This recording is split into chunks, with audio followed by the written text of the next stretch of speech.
Hey everyone!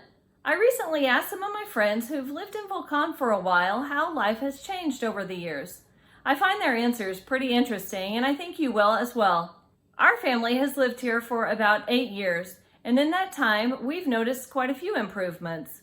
One of the main things that we've noticed is that internet is more readily available.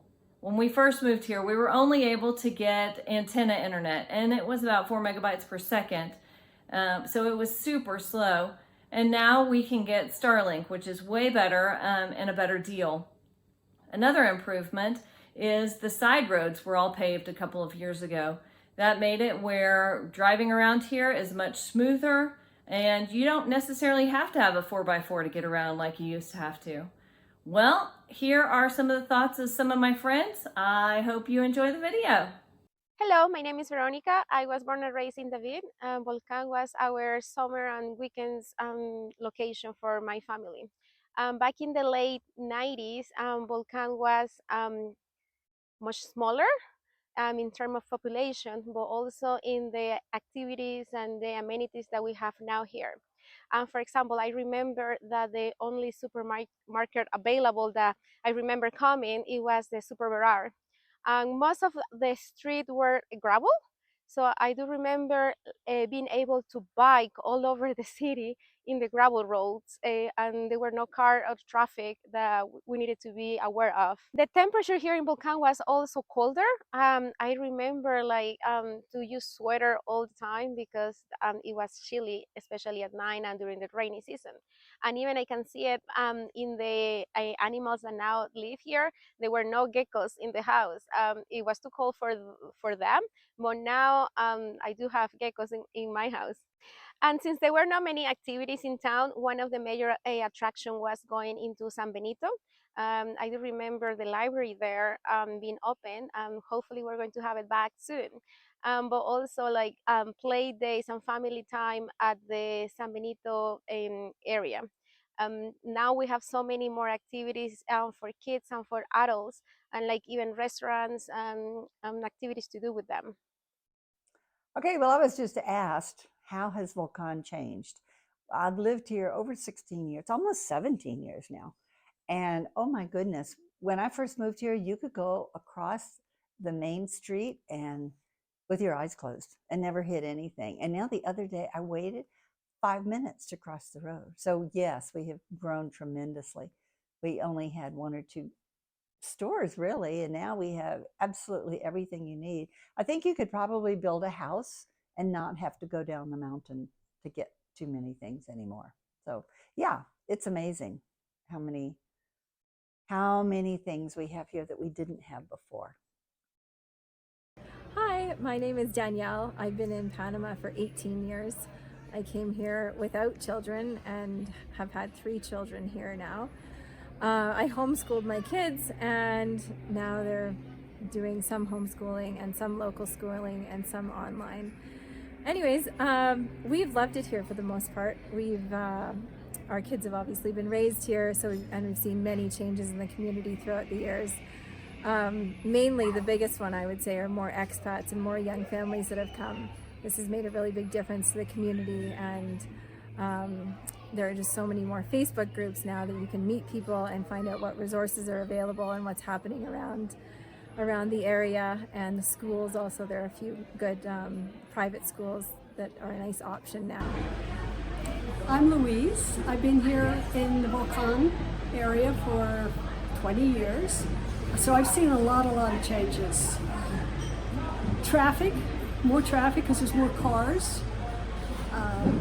Parking became more of an issue than it used to be because there were very few cars back then. People are getting more conscious about the environment. We have a very strong recycling program.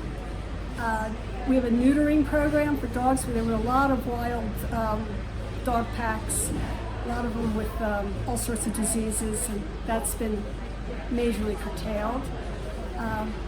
People are getting more into vegetables and more organic things, and less trash, definitely less trash going on.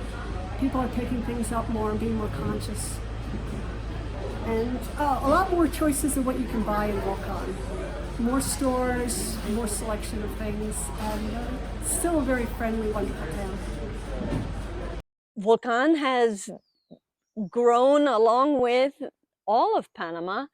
When we first came in 1989, the dictatorship had just ended. A 21-year dictatorship ended on December 20th, 1989, and the country had been in an economic crisis for many years prior to the formalized ousting of General Noriega. And so the entire economy of Panama was quite small. And so in the intervening years, and then in the years after the end of the dictatorship, the economy grew at, I'm making this up, something like 30% per year for 5 years. I mean, it was stunning. And so the difference between when we really first came here and now is remarkable. We built this house in 1994, so things were definitely better already. But in those days, in 1994, when you went to David to get some parts for or some pieces, some building materials, there were only representatives of big stores here, and they said, okay, we'll order that from Panama and we'll have it for you here tomorrow. And also you had to go really early, get your errands done before noon, because everything in town closed between noon and 1 at least, and maybe later. So David was a small town. Volcan was a very small town.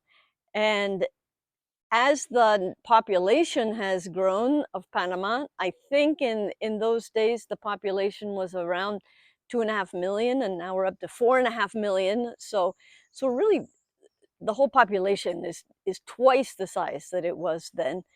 And so Volcan has grown. The economy has obviously grown. Panama has had a very healthy economy all of these years. And so the biggest changes are the numbers of people and the services that are provided for those numbers of people. And for the healthy economy, those people are able to buy things. So the products that are available in Volcan, the number of options for everything has grown tremendously, along with the traffic and along with all those other things that come along with increased population. Something I did notice about cars, however, is that in the old days we'd have to give excuses to people who were driving slow, because that was all their cars could possibly do. Everyone was going just as fast as they could. And nowadays there are, we'd have to look up national statistics, but the numbers, more cars now is amazing. Which explains, this is one of my favorite personal theories, which explains why people are really not great drivers, because they didn't grow up on their grandmother's knee. My grandmother was a great driver. She loved going out on Sundays. And so I grew up with grandma driving, with dad driving, learning how to drive simply by watching. Well, most of the people who drive here in Panama had ridden the bus for their whole lives. And so there's a few funny traffic choices that people make because they didn't grow up sitting in the front seat watching how their elders did the driving. I've seen a lot of changes. I'll sum them up for you. When we bought our property, which is about 3 hectares, we paid 15 cents a meter. So what can I say? I mean, that's how long ago. Those things were sold by the hectare, so we were paying, we paid $1,500 per hectare. I mean, it used to be there was one hardware store, one supermarket, one pharmacy. So now it's a very different place. We still love it. Don't get me wrong, but it's not the same thing. It's not what it was. Well, let's see. I built a house here in 2004, and at the end of that process, I was going from here to David, which is 83 miles round trip, 5 days a week to finish the house. Now you can get those materials in Volcan. There was 2 grocery stores, maybe 3. Now we have how many? 6, 7, 8 grocery stores. You can get almost everything you need here.